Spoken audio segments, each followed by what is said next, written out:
السلام علیکم ورحمۃ اللہ وبرکاتہ۔ کیا آپ بھی استغفار کر کے تھک گئے ہیں؟ قرآن بھی پڑھتے ہیں، دعائیں بھی بہت ساری مانگتے ہیں، لیکن پھر بھی استغفار کا کوئی اثر نہیں دکھ رہا ہے، نہ ہی رشتوں میں کوئی سدھار آ رہا ہے، نہ ہی رزق میں برکت ہو رہی ہے، نہ ہی قرض اتر رہا ہے؟ تو آئیے دیکھتے ہیں ہمارے استغفار میں کیا کمی ہے۔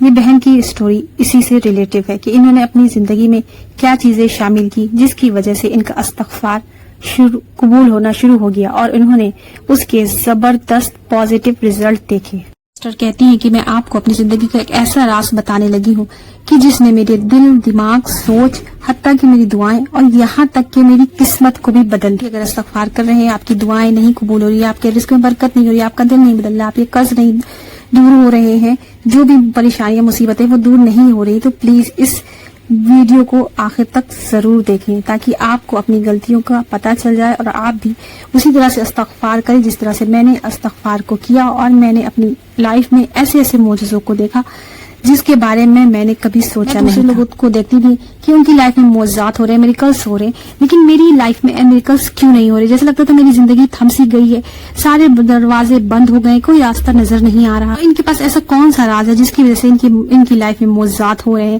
کیا اللہ مجھ سے ناراض ہو گیا ہے کہ میری دعائیں قبول نہیں ہو رہی، میرا استغفار قبول نہیں ہو رہا؟ میں بہت زیادہ پریشان رہتی تھی اور ہر وقت میرے دماغ میں یہی سب سوالات رہتے تھے، گھنٹوں تک کہ میں یہی سوچوں میں گم رہتی تھی۔ پھر ایک دن ایسا ہوا کہ میں نے فیصلہ کیا کہ میں اس چیزوں کی شکایتیں نہیں کروں گی، میں اس چیز کا حل تلاش کروں گی کہ کیا وجہ ہے۔ میں نے پھر قرآن کو اپنی زندگی میں شامل کیا، قرآن کو پڑھنا شروع کیا، حدیثوں کا مطالعہ کرنا شروع کیا اور علماء کی باتیں سنی۔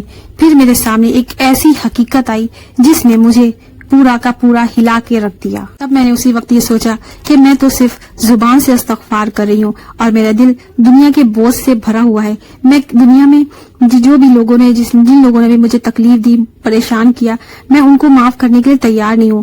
حتیٰ کہ ایک وقت ایسا ہوتا ہے کہ میں ان کے لیے بددعائیں کرتی ہوں کہ کاش یہ ہلاک ہو جائیں وغیرہ وغیرہ، لیکن جب میں استغفار کر رہی ہوں، خود اپنے لیے اللہ سے معافی مانگ رہی ہوں اور میں اللہ کے بندوں کو معاف کرنے کے لیے تیار نہیں۔ اسی دن سے میں نے ارادہ کیا کہ اگر مجھے اللہ سے معافی چاہیے تو مجھے بھی اللہ کے بندوں کو معاف کرنا ہوگا، اور میں نے اسی دن سے ارادہ کیا۔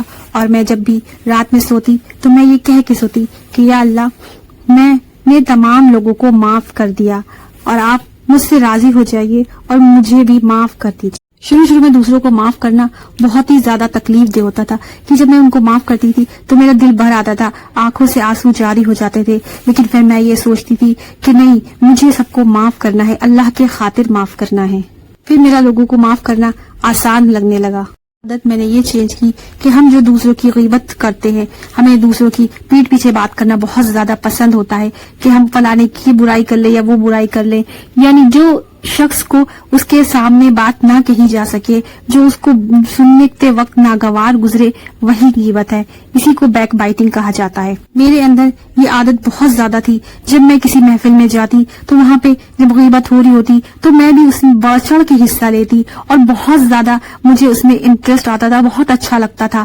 لیکن جب میں نے یہ بات سنی تو میں نے اسی وقت سے فیصلہ کیا کہ انشاءاللہ آج سے میں کسی کی بھی غیبت نہیں کروں گی، کیونکہ غیبت کرنا مرے ہوئے بھائی کے گوشت کھانے کی طرح ہے، اور جب ہم حرام لقمہ کھا لیتے ہیں تو ہماری دعا قبول نہیں ہوتی۔ اس کے بعد سے میں کہیں بھی گئی، اگر غیبت ہو رہی ہوتی تو میں یا تو خاموش ہو جاتی یا تو اس جگہ سے اٹھ کے چلی جاتی۔ میں نے دیکھا میں استغفار تو کر رہی ہوں، میں کسی نہ کسی کی عزت کو مجروح کر رہی ہوں، جو میں اس کے سامنے بات نہیں کر سکتی میں اس کی وہ بات پیٹھ پیچھے کر رہی ہوں۔ میں اتنا زیادہ استغفار اور جو نیکیاں کر رہی ہوں میں ان کو ضائع کر دے رہی تھی، اور میں نے فیصلہ کیا کہ انشاءاللہ آج سے میں ایسا کچھ بھی نہیں کروں۔ اور جب میں کسی کے پاس کوئی نعمت دیکھتی تو میں سوچتی اس کے پاس یہ کیوں ہے، اس کے پاس ایسا کیوں ہے، ویسا کیوں ہے، لیکن اب جب سے مجھے یہ بات پتہ چلی تو میں نے حسد کو ختم کیا اور کہا یا اللہ، اس کی اس نعمت کو اور بڑھا دے اور مجھے بھی اپنے فضل سے عطا فرما دے۔ یہ 3 چیزیں تھیں جن کو میں نے اپنی زندگی سے نکالا، اور اس کے بعد میں نے استغفار کو شروع کیا۔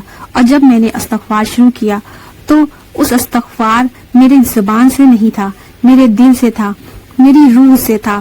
جب میں استغفار کرتی تو میرے آنکھوں سے آنسو جاری ہو جاتے اور میرے دل میں اپنے گناہوں کی توبہ ہوتی، زبان سے استغفار کرتی اور دل میں ندامت ہوتی۔ دنوں میں اس طرح سے استغفار کرنے سے میرے سوچنے کا انداز بدل گیا، میری دعاؤں کا بھی انداز بدل گیا. میں یقین کے ساتھ مانگتی تھی اور اب اور زیادہ یقین کے ساتھ میں اللہ سے مانگنے لگی. اور جب میں دعاؤں کے لیے ہاتھ اٹھاتی تو میری آنکھوں سے ایسے آنسو جاری ہوتے جیسے لگتا کہ اللہ میرے قریب ہے اور میری دعاؤں کو سن رہا ہے اور میری دعاؤں پہ کن کہہ رہا ہے. کچھ ایسا ہوا کہ جو میرے بند دروازے تھے جن کے لیے میں بہت زیادہ پریشان تھی، وہ دروازے ایک ایک کر کے کھلنے لگے. میرے گھر کے رزق میں برکت ہونے لگی، میرے گھر کے ماحول میں تبدیلی آنے لگی، سب میں بہت زیادہ محبت پیدا ہو گئی. اور اللہ تعالیٰ نے ایسے ایسے راستوں سے، ایسے ایسے ذریعوں سے ہماری مدد فرمائی جس کا میں نے کبھی گمان بھی نہیں کیا تھا. پار کی برکت سے اللہ تعالیٰ نے میرے بہت بڑے بڑے کاموں کو ایسے حل کر دیا جیسے کہ وہ کچھ تھے ہی نہیں. اور سب سے بڑی نعمت، جو سب سے بڑھ کر نعمت ہے انسان کا دلی سکون، وہ اللہ تعالیٰ نے اس استغفار کی برکت سے میرے دل کو سکون اور اطمینان سے بالکل بھر دیا. کہ اللہ تعالیٰ قرآن میں فرماتا ہے بے شک دلوں کو سکون اور اطمینان اللہ کے ذکر ہی سے ہوتا ہے. تو بے شک میرے دل کو سکون اور اطمینان اللہ تعالیٰ نے بخشا الحمدللہ. اور میری روح بھی سیر ہو گئی استغفار کی برکت سے اور اللہ کے ذکر کی برکت سے. اور آپ جب بھی استغفار کرنے کا ڈیسیزن لیں تو ایسا نہیں کہ بس زبان ہل رہی ہو استغفر اللہ، نہیں، آپ کو دل سے استغفار کرنا ہے، دل سے نادم ہونا ہے. اور ان چیزوں کو جن کے بارے میں نے بتایا ان کو اپنی لائف سے ضرور نکالنا ہے تاکہ آپ کا استغفار جلد سے جلد آپ کو فائدہ دے. کیونکہ میں تو بہت سالوں سے استغفار کر رہی تھی لیکن میری لائف میں یہ سب چیزیں بھی تھی، ان کی وجہ سے میرا استغفار قبول نہیں ہو رہا. استغفار کرنے کا ڈیسیزن لیں تو اپنے دل کو صاف کریں اور کسی ایک شخص کو آج معاف کریں جس کو آپ یہ کہتے ہیں کہ میں اس کو تو کبھی بھی معاف نہیں کر سکتا، لیکن اللہ کے لیے اس کو معاف کریں اور اپنے دل کو صاف کریں، اپنے دل کو حسد سے پاک کریں. پھر آپ دیکھیں کہ کیسے آپ کی لائف میں 100 ڈگری سے معجزات ہونا شروع ہو جاتے ہیں. سبحان اللہ. اب جو بھی استغفار کر رہا ہو اور اگر اس کی لائف میں معجزات نہیں ہو رہے ہو تو وہ اپنی لائف میں دیکھے کہ کیا اس کی لائف میں یہ سب چیزیں تو نہیں جن کی وجہ سے استغفار کے معجزات رک گئے ہیں. اگر ہیں تو ان کو اپنی لائف سے نکالیں. اور اگر آپ کو ویڈیو پسند آئی ہو تو لائک کریں، شیئر کریں. جزاک اللہ خیرہ.